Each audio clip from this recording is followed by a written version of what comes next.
few months ago, I heard this name, Kaya. Everybody says, "Oh, you have to meet her," and I did, and I felt such a tug at my heart, and I was so excited to be able to ask her to come and share her story today. This is our newest member, Kaya Zimmer.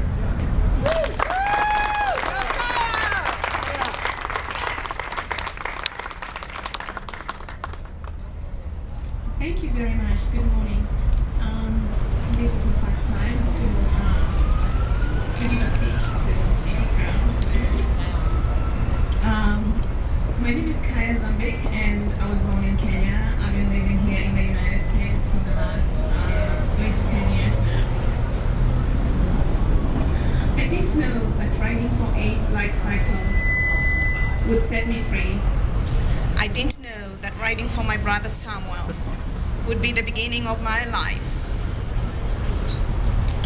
My journey with AIDS life cycle began last October when I met Sonnet Faulkner. She mentioned she was getting back in shape while leading the San Francisco AIDS Foundation for San Francisco AIDS Foundation. Sonnet knew nothing about me. However, my brother had died from AIDS. I asked Sonnet to remember Samuel on the ride.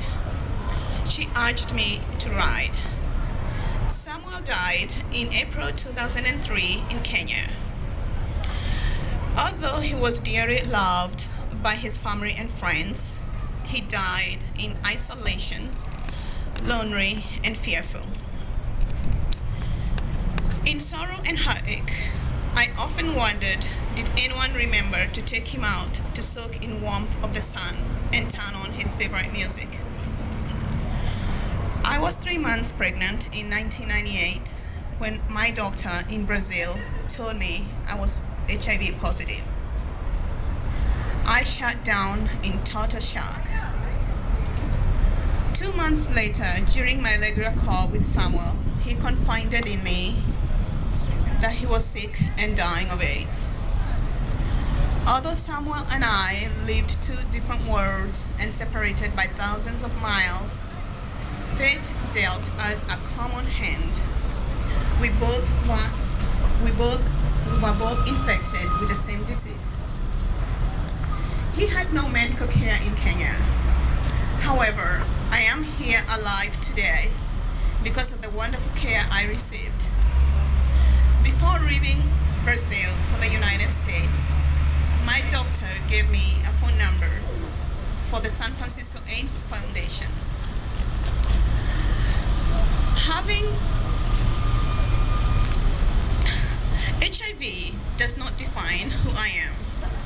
It does not matter to me how I became infected, and I do not dwell on it. I do not consider myself a victim of this disease. As a mother of a 10-year-old boy, I live a very active life in my community. My hope is that my story help those living in silence. Support of family and friends is priceless. My friend Anna Pasalelli has stood by me through my divorce and very tough times, yet we celebrated and loved our hearts out with joy for this life. Until you tell people you love that you have HIV or AIDS, they cannot help you.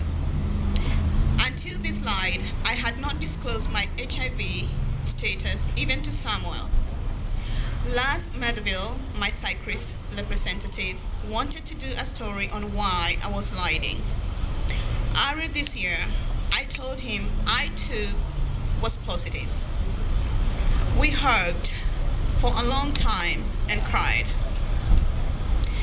In death, my brother Samuel has given me a new pill for life. In his memory, he has led me to a new loving family, new brothers and sisters, the positive Pedros. In a short time, you have embraced me with love and generosity. In your faces, I see my brother. He was the kindest soul. He loved music by Pink Floyd, Dire Straits, Cat Stevie, and Bob Marley. He loved music. Thank you, Positive Pedros.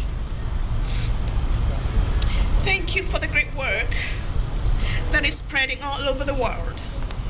You are the healing medicine that we can't buy in a pill.